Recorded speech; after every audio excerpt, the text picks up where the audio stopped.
È sicuramente una guida perché esce su supporto cartaceo in libreria, ma è soprattutto un network che si evolve con proprio l'utilizzo e la condivisione degli iscritti.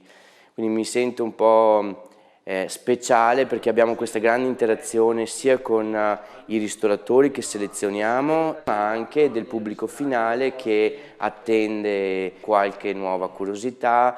Quest'anno abbiamo inserito 3 itinerari del gusto, quindi non si parla solo del singolo ristorante che presentiamo comunque al meglio con 4 foto per ogni locale, ma cerchiamo proprio di coinvolgere l'appassionato, perché parliamo di appassionati di gastronomia, per visitare un intero territorio. Entrare nel network significa avere dei vantaggi però.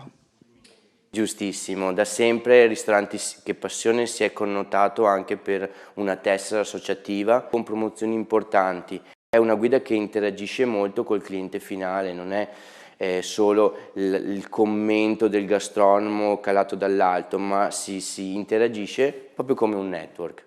Dove la troviamo?